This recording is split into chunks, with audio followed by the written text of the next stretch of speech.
Greetings, thrill seekers. This is David Gillespie with Pumpkin Town Primitives, this time up in Lancaster County, Pennsylvania, and we're at the Pennsylvania Railroad Museum.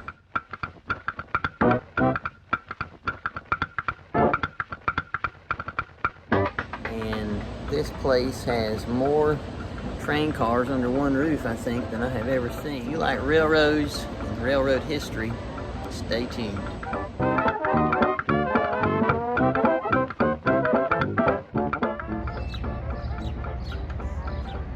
Well, greetings, this is David Gillespie from the Pennsylvania Railroad Museum here in Strasburg, Lancaster County. So today we're going to go through the Pennsylvania Railroad Museum and see what they have.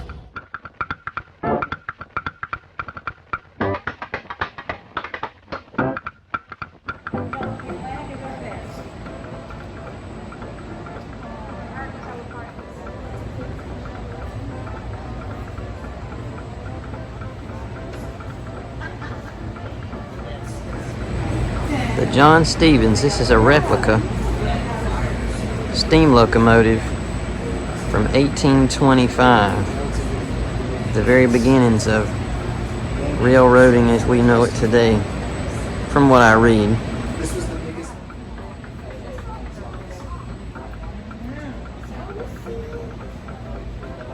They say this is one of the oldest wooden passenger cars left in the world. It was built in 1855, and it is beautiful.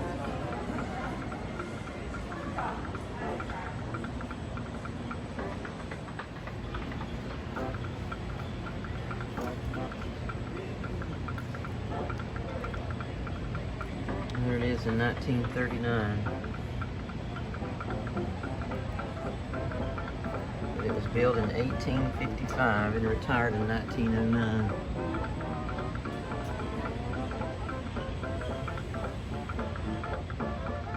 The stories this thing could tell. Gorgeous. The Tahoe, built in 1875.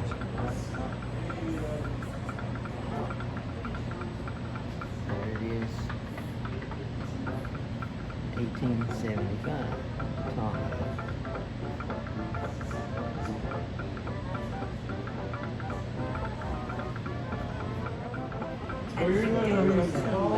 Country, and he taught us that just by singing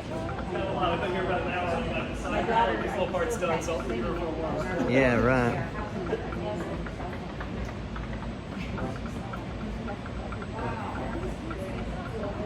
What kind of polish do you use to clean that big thing up? Simichrome? Yeah. Yeah, that's what I use. I don't have a train. I got a Model A. Yeah. But that stuff's good stuff, ain't Yeah, it? definitely. Oh, that's great. If it'll work on an 1875 locomotive, it'll work for you, right? Yeah. Oh, that's beautiful. What a beautiful, beautiful piece.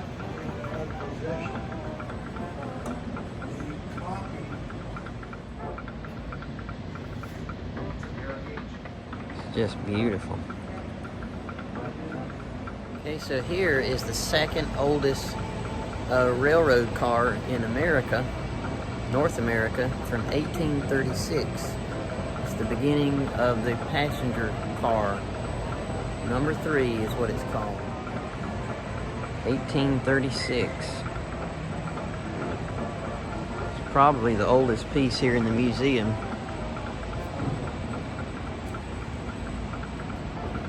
Second oldest passenger car in America, the Camden and Amboy Railroad number 3.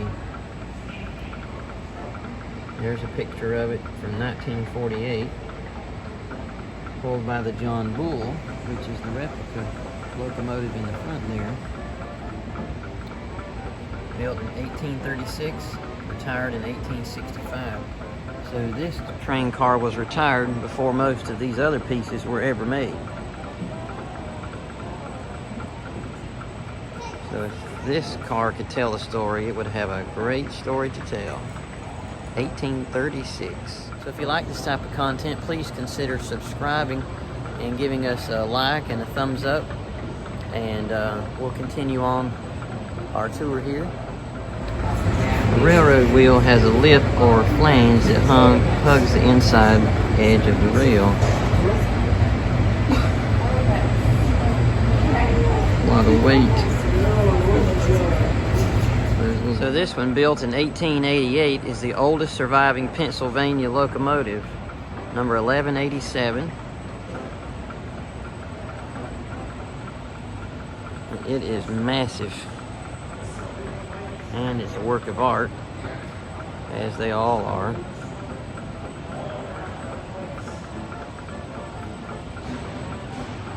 And it is a 280 wheel configuration. 280.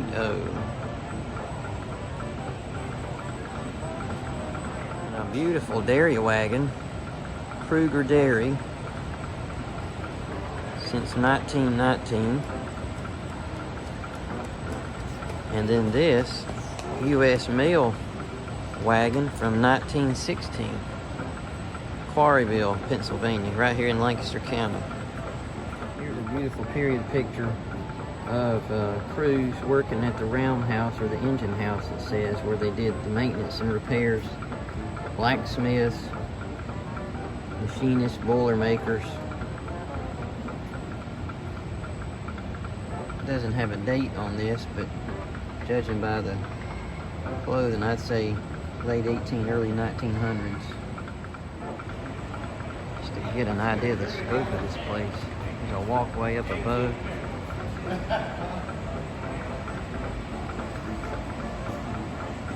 It's lit mostly by natural light from above.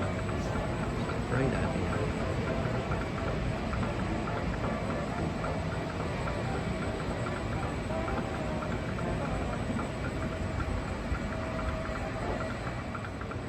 This is an 1895 passenger car. We have a picture of it when it was in use here from the inside.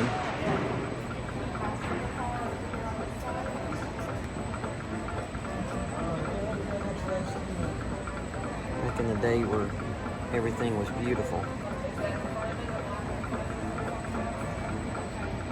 The Gilded Age.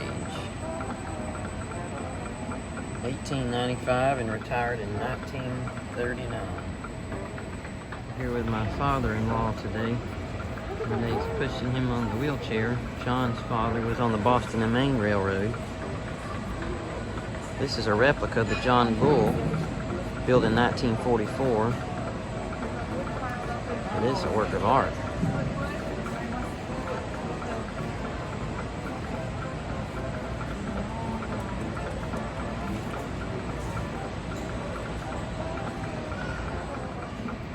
Almost 25 years ago.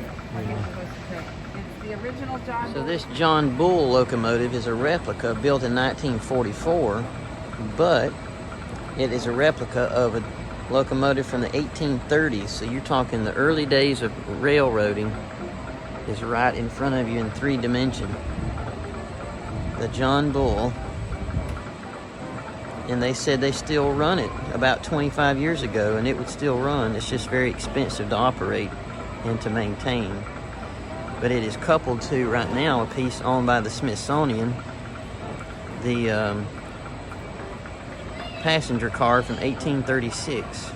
So they are, in essence, paired up the 2 period pieces, and they are hoping that this car someday can be a part of their collection, but right now it's on loan graciously by the Smithsonian.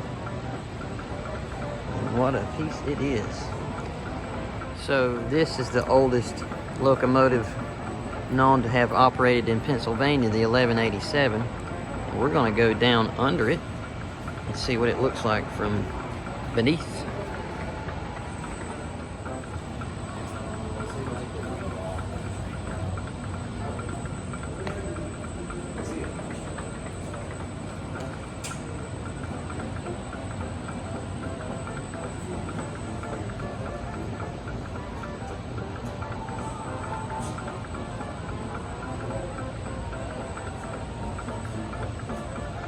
Not often you get to see the undercarriage of a locomotive from the 1800s.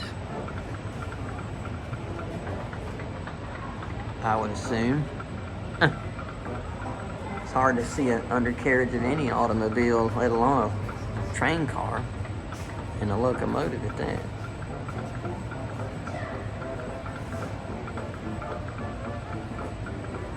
Here's a display of some of the tools that they use to maintain it. I particularly am fascinated with number 20, which is a torch. Brass. I love brass. It says here that the torch is the late 19th century, provided light for the engineer or mechanic as he worked on the locomotive. It's from the New Jersey Historical Society as a gift. And that's a pretty piece. All these are beautiful. More on the John Bull from 1831. There is a diagram of it, the original. And even though the piece behind us is a replica, they actually have an original drive wheel from the original John Bull. So if you could just imagine taking this and putting it on the original, there's the original wheel from the original John Bull train in 1831. I have, but I wouldn't want to do it. As he ran down.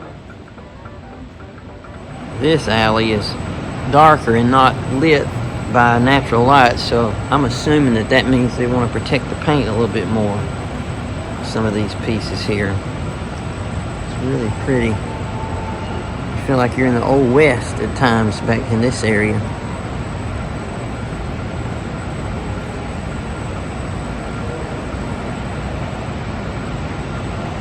This one's a baggage car from 1882. Pennsylvania baggage. A picture of it in 1939.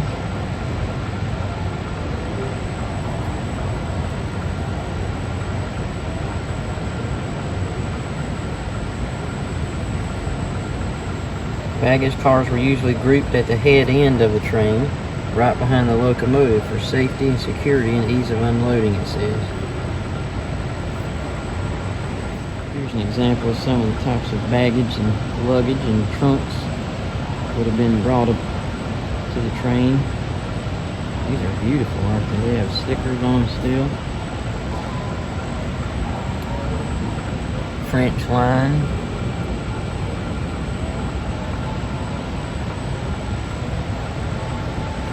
Even the mundane things in these days were beautiful, ornamental, and artistic. Today it's all plastic. This isn't a day before plastic became king, right? At the front of the train, 2 baggage cars carry express packages, milk, and other important cargo. Behind these cars, a combine car carried bags of mail, luggage, and other shipments. This was also the train's smoking car, where men gathered to smoke cigars. At the rear of the train, 2 coaches accommodated up to 120 passengers, displaying fine golden oak paneling that was a trademark of the Victorian era. This is a passenger car from 1886, and said that it's made of wood, I think.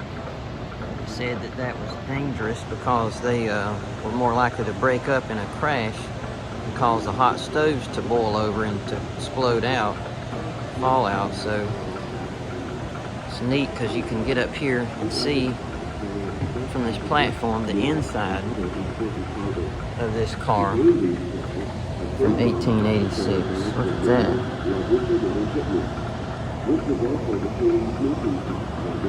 Isn't that pretty? There's the lanyard to pull to stop the train. This must be a pawl wagon to carry a casket. There's the casket in there. It's not very plain, is it? One of those Victorian era beauties.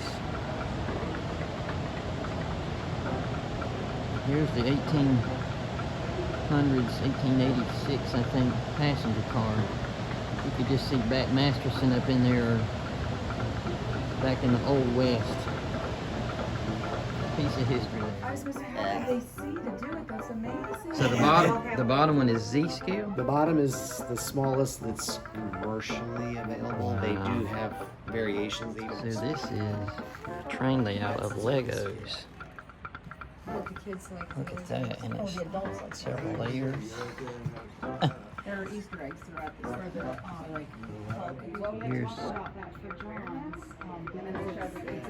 their layout. So they even have their own little street corner and hop aboard here inside.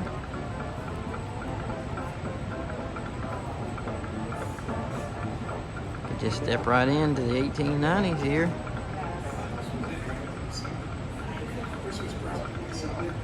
We could go get our likeness made in the photography studio. I think we should. This guy here's looking like he's getting ready to sit for one. Or maybe not.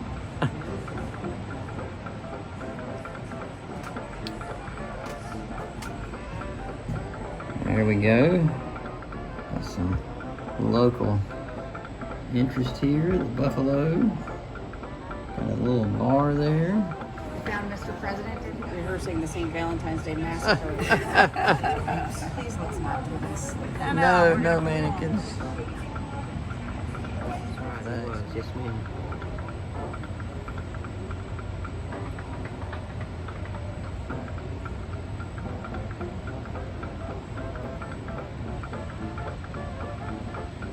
So 1915, Mercantile. Step right in and buy you a pair of boots for $8. A lantern. And some snake oil and tonic. Boy, the display of canned goods is great. So they replicated little storefronts here on the calendar there, 1915. Isn't that just beautiful? Such a well done museum here. I feel like you can just step right in and buy you an apple or something. Let's just see what we got in here.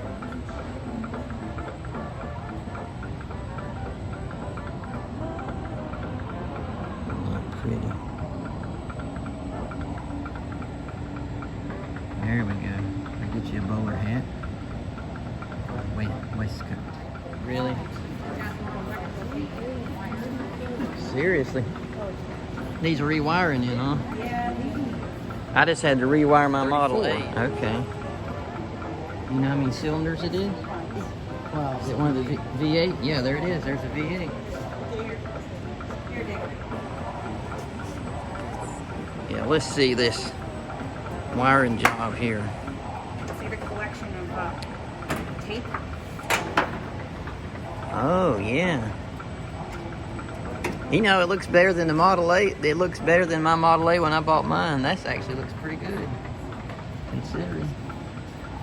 I wonder if it's a She runs. 6-volt battery or an 8-volt battery. I bet it's a 6-volt because there's a generator right there.